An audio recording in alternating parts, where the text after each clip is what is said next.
Hello, আসসালামু আলাইকুম guys. আশা করি আপনারা সকলেই ভালো আছেন এন্ড আপনাদের আমিও ভালো আছি। ইভা ফুড কিচেন চ্যানেলে আপনাদের সবাইকে স্বাগতম।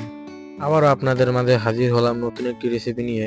আজকের রেসিপিতে আপনাদের দেখাবো খুব সহজেই কিভাবে ফালুদা মিক্স তৈরি করতে হয়। চলুন বেশি কথা না বাড়িয়ে আজকের রেসিপিটি শুরু করা যাক। আমরা 1 কেজি গরুর দুধ নিয়েছি এবং একটি রাঁধুনি ফালুদা মিক্স নিয়েছি। আপনারা প্রয়োজনে অন্য মিল্ক ব্যবহার করতে পারেন, কোনো সমস্যা নেই। ফালুদা মিক্সের প্যাকেটটি খুললে আপনারা পেয়ে যাবেন 3টি প্যাকেট। এতে রয়েছে 2টি জেরু প্যাকেট, যা আমাদের জেরু তৈরি করতে হবে, এবং আরও রয়েছে সাবুদানা, নুডলস, আরও কিছু উপকরণের মিশ্রণে একটি প্যাকেট। প্রথমে আমরা জেলগুলোকে তৈরি করে নেব। এজন্য চুলায় আমরা একটা কড়াই বসিয়ে নিয়েছি। এর ভিতরে আমরা দিয়ে দিলাম পরিমাণ মতন পানি। এর ভিতরে আমরা জেলির প্যাকেটটি দিয়ে দিলাম। এখন আমরা চুলার আঁচটি মাঝারি রেখে 5 মিনিট জাল করে নেব।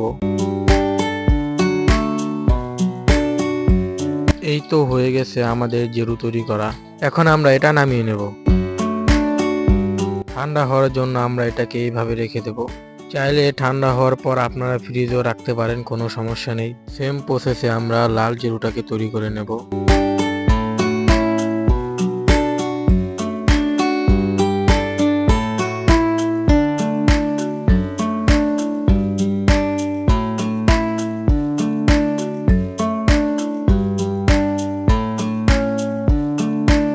এখন আমরা ফালুদা মিক্সটি রান্না করে নেব। চুলায় একটি পাতিল বসিয়ে নিয়েছি। এর ভিতরে আমরা দিয়ে দিলাম দুধ এবং দিয়ে দিলাম আমাদের প্যাকেটে থাকা উপকরণগুলো। প্যাকেটটির ভিতরে রয়েছে সাবুদানা, নুডলস ও বেশ কিছু উপকরণ। এখন এটাকে ভালোভাবে সিদ্ধ করে নিতে হবে। যখন এটার ঘনত্ব চলে আসবে তখন আমরা এটা নামিয়ে নেব। ঠান্ডা হওয়ার জন্য এটাকে এইভাবে রেখে দেব। তারপর আমরা এটাকে ফ্রিজে রেখে দেব যাতে ঘনত্বটা আরো ভালো হয়। এখন আমরা জেলিগুলোকে এইভাবে ছোট ছোট আকারে কেটে নেব।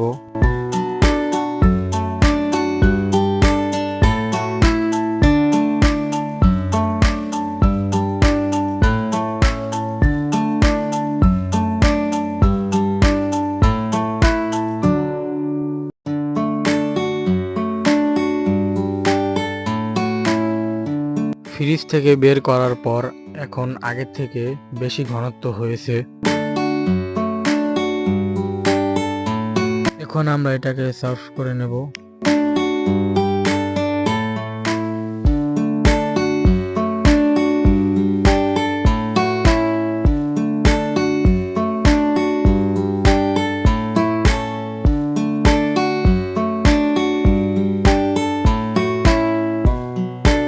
তো আজকের ভিডিওটা এই পর্যন্তই। আপনাদের সাথে দেখা হচ্ছে নতুন অন্য একটি ভিডিওতে। ততক্ষণ সবাই ভালো থাকেন এবং সুস্থ থাকেন। আল্লাহ হাফেজ।